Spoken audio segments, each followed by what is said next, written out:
That's why, in addition to this important state visit this week, the president will also welcome President Marcos of the Philippines for his second visit in as many years to the White House, and will also hold the first ever Trilateral Leader Summit between the United States, Japan, and the Philippines.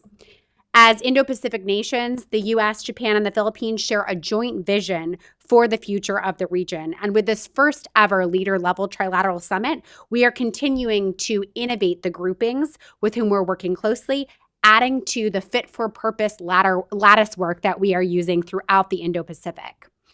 This trilateral format was really innovated by our national security advisors who met for the first time in Tokyo last year to discuss how we might better work together and cooperate. And out of that June 2023 meeting, they identified a few critical areas of cooperation amongst the United States, Japan, and the Philippines that our leaders will be taking to new heights later this week.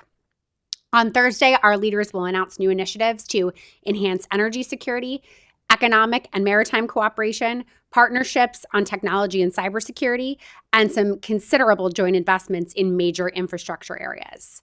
Our three countries will embark on this new era of trilateral cooperation as equal partners, guided by a shared vision and unwavering commitment to a free, open, peaceful, and prosperous Indo-Pacific. What I can say in response to your question is that the United States and President Biden in particular have been consistent and clear for the entirety of this administration that the U.S.-Philippines Mutual Defense Treaty applies in the South China Sea, including to Philippines vessels underway, including Coast Guard vessels, and including in the South China Sea. That declaratory policy is consistent from the beginning of this administration, is held on a bipartisan basis, and has not changed. The president last articulated it publicly from the Rose Garden when Prime Minister Anthony Albanese was here in October from his state visit. And what I imagine you will hear over the course of the next few days is language that is identical to what you have heard in the past.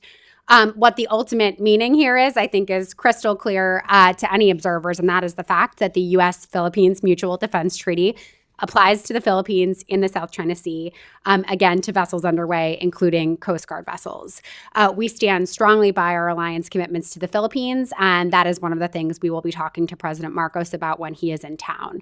Of course, this trilateral meeting comes at a very important time as the Philippines has found themselves under increasing pressure from the PRC in the South China Sea. This should, of course, be taken as a sign that not only President Biden, but Prime Minister Kishida wish to show their support and resolve for President Marcos and his handling of this incredibly difficult issue. I think what you will see is a strong showing of support and solidarity amongst our three leaders for a common vision of a South China Sea that is governed by international law. Be happy to try to take those questions as one. I think we have many indications of really strong cooperation amongst our three countries in the past. As you know, while our Japanese friends have been deeply invested across a range of sectors and areas in their support for Filipino friends for a very long time. So this is really a natural fit for our partnership. One recent example that I'll highlight that folks in the room may be tracking is that just a couple of days ago, the United States, the Philippines, Japan, and Australia conducted their first joint sail in the South China Sea, which was intended to signal our common support for international law in that critical body of water. And I think over the course of the last many years, our ability to better work together in and around the Philippines and with the Philippines has been growing, but we will take that to new heights with our announcements on Thursday.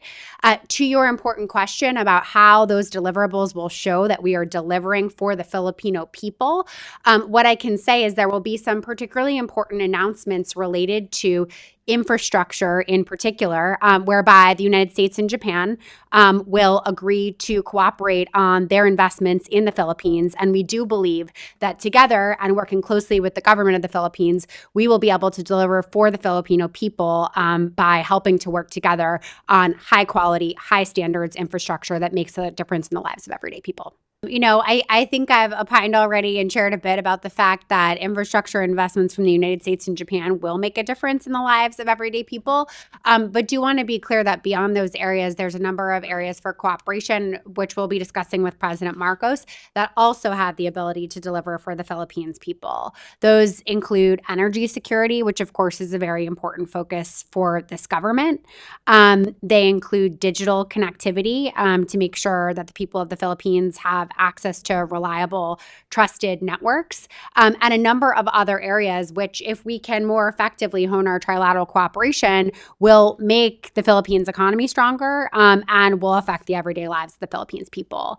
On top of that, of course, what we'll be showing on Thursday is that amidst the tensions with the PRC in the South China Sea, the Philippines people, not just President Marcos, have the support of the United States and Japan. So we think that between these very concrete deliverables, some of which have significant economic implications, and those statements and demonstration of resolve, this is indeed not just about three leaders, but about all their people.